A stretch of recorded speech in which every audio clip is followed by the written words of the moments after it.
an association, but short of an association, there has to be some sort of a board or some sort of a body of the district judiciary. Suppose if you don't go the association route, there has to be some board of the district judiciary that I or anybody wants to talk to. Suppose I want to talk to the district judiciary in Balochistan. Who do I call? Is there a number? Who do I call? And is there a board and board of directors or board of whatever members and something like this who would tell me what are the issues of district judiciary in Balochistan or other provinces? So that model needs to be considered. Why am I saying this is just to empowering all the judges, but in particular, women gets empowered through a systemic change rather than just, one-off interventions here and there. So I think it's a more sustainable kind of system. That's one. So we need to come up with a Judicial Service Act that may talk about all these various factors, give you a robust terms and conditions, and give you a system where there could be more voice that comes out and they can sort of attend to their issues. The second issue was the judicial policies. Now, I think largely district judiciary is run through these notifications and policies right now, because there is no act for that matter. So the Chief Justice were to decide that finish 100 cases, please work hard, do these things, that kind of policies keep coming. They say, please decide all these cases and all that. But we have to see first and foremost whether all these policies are made, where are they made? Now, these policies are made, as I see it, by the Chief Justice alone at the High Court level. So the first structural change I would suggest would be that the policies ought to be made where women are sitting with the policy makers. So this body which is making this policy must have some women. I mean, how would the Chief Justice know what policy to make alone if he's not a woman? So to start with, if you're making a policy at the Supreme Court, at the High Court, at the district court, the policy body that's making the policy must have women. That's one very important factor. I'm sorry, I'm told there is a time limitation, but I need to say a few things. Don't mind, my just exceeding a little time. Can I speak a little more? So now, will of the people have spoken. Okay. So having said that, because that's very important, that the locale where the policy is being made, you need to have a woman sitting there. And it would be very unjust and very unfair that a man were to make a policy for large number of women in the system. That's slightly counterintuitive. Then we move on, that the policies should largely be to support work-life balance, flexible working hours, parental leave or leave issues, childcare facilities, or so crucial for supporting women judges and staff. I haven't yet seen many such policies. I think the leave rules are the leave rules of the government. There is no proactive policy that goes ahead and provides a work life or recreational facilities or working hours, or as if we've sat and thought about our judges and we say, okay, let's see how should they be working actually. I don't think that's happening. And I think we should do that.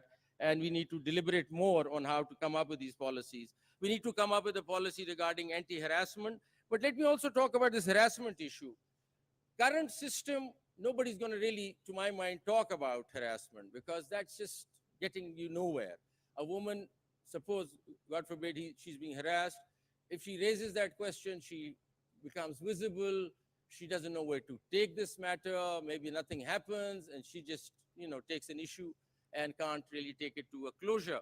So once we have more women coming into the system, once we have that association going, or once we have a body, I'm quite sure that these issues will be handled very well, because that voice will be stronger than the voice of this individual woman who's trying to raise this question about harassment. So once again, that side note that I put on the table, that we must try to get them in irrespective, and then talk about a number of other niceties that we're talking about.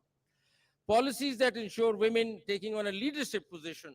We need to have policy which by design provides that women end up taking leadership positions. We don't have such a policy where we make sure that they become session judges, they take up positions at the Federal Judicial Academy or at the District Directorate of District Judiciary or others. And also, which is not the subject today, is the training part, which must provide, there are leadership training programs at the Federal Judicial Academy.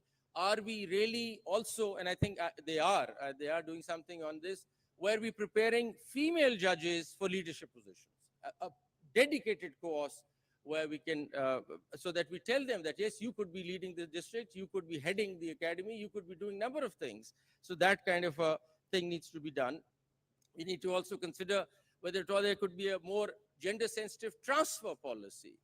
Now that carries a lot in it, and we talked about it when we were at the High Court, that, you know, children are studying, there could be a maternity issue, there could be a number of things, and off you go due to political reasons, the Chief Justice decided to transfer you. That should not happen. The transfer has to be purely through a rule-based system. It cannot be on the will, just because we just shift somebody. Number of cases this has happened, that you shift a person, the kids are being schooled somewhere, they can't be moved, the woman moves on one side, the husband is on the other side, and it totally disrupts the system. And I would imagine if I'm transferred in that fashion, I tell you, I can't do any judicial work properly. But anyway, everybody goes ahead and does it. They can't raise their voice, but I think that's very disturbing. And also, on the policy issue, lastly, this has to be an organic document, has to keep growing, has to be developing as we go on. We keep on making adjustments. It can't be made a policy and then we sleep over it. No, there has to be, and I propose, and I think this is an idea that I picked up from LUMS, when I think we need to have a diversity and inclusion department within the judiciary. And I think that's very important.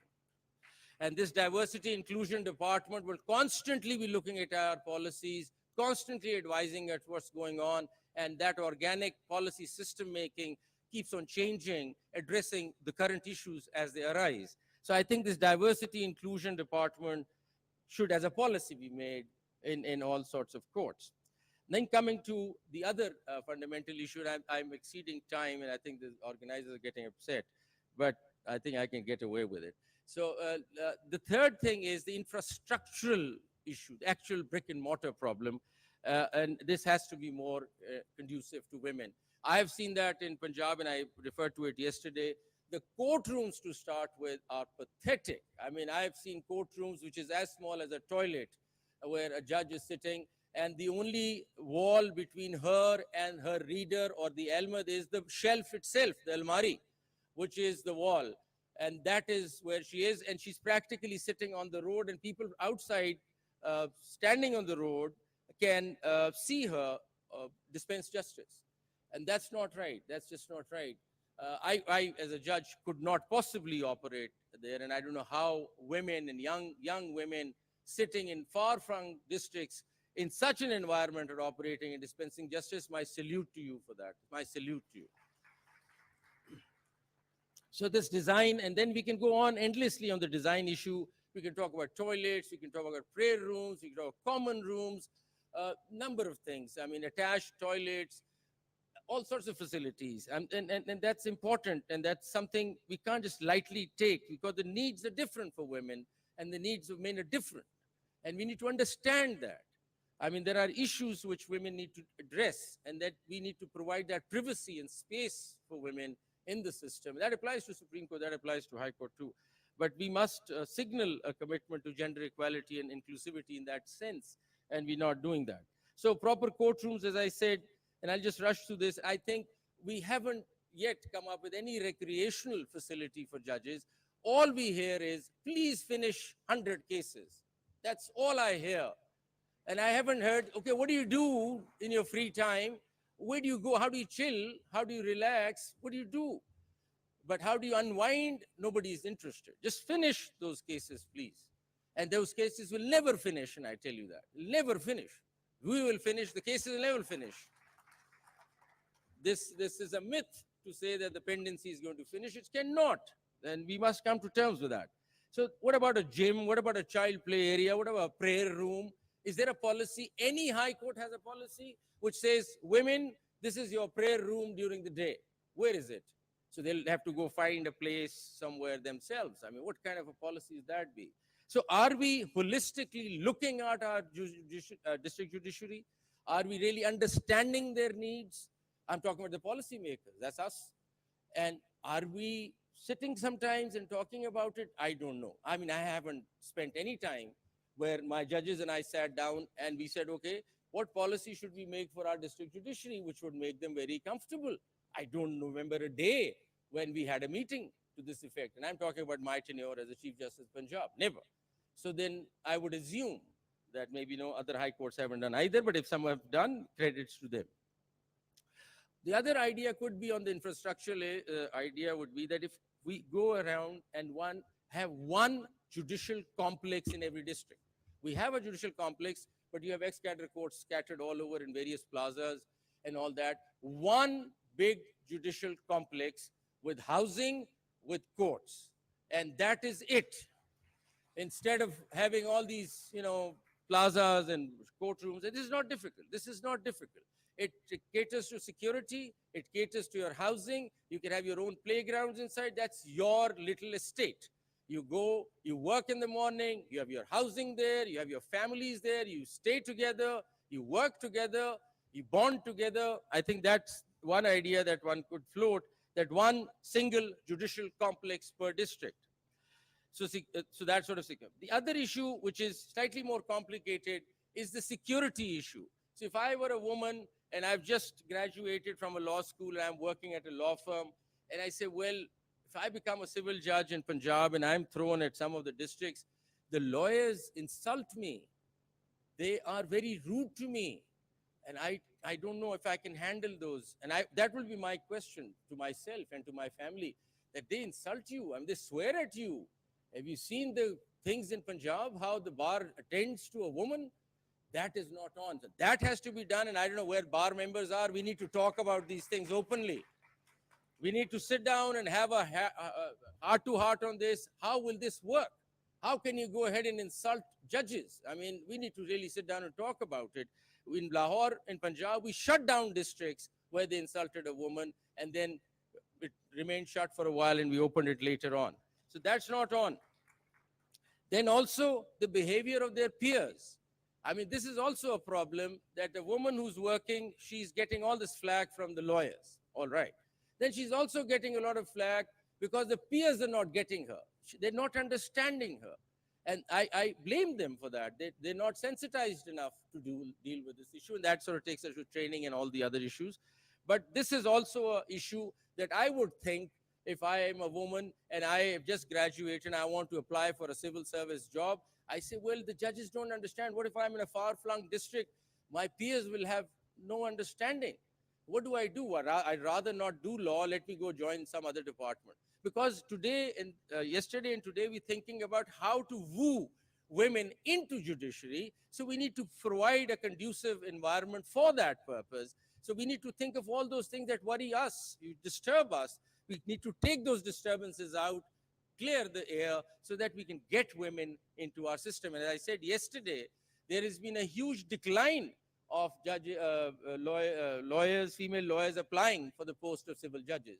And that's very depressing, by the way. And then, of course, infrastructurally, should a female judge, have a female staff?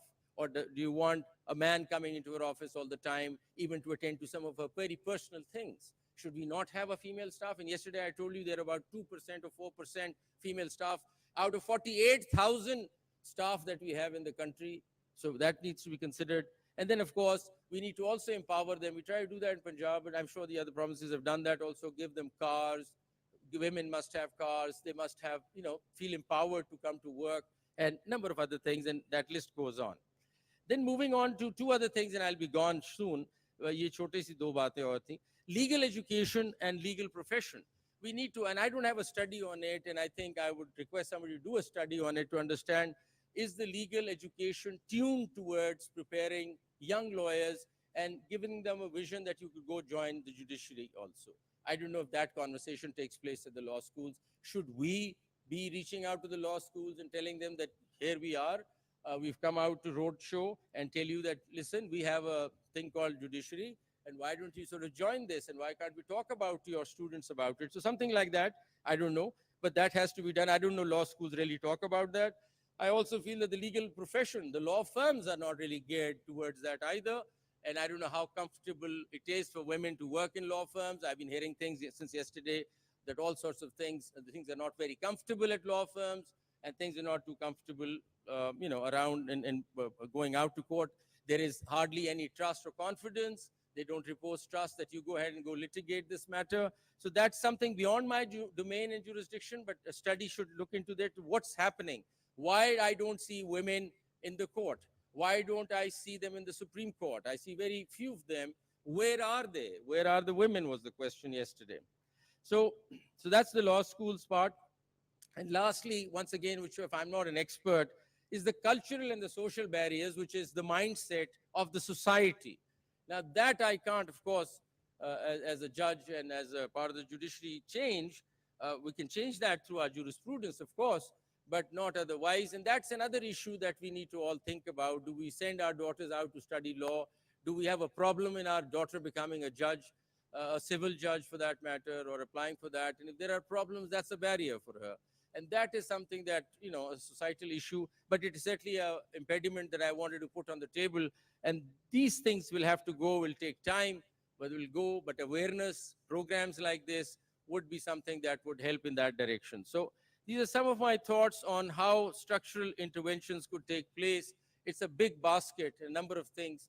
But I think if we start working on it, start thinking about it, and I urge the panelists that are coming up to please think about this more deeply and see if we can find solutions. But the ultimate aim is how to bring more women into the system, and that is the judiciary. And these were some of my ideas, but looking forward to your ideas also. Thank you so much, and sorry, organizers, for delaying this. But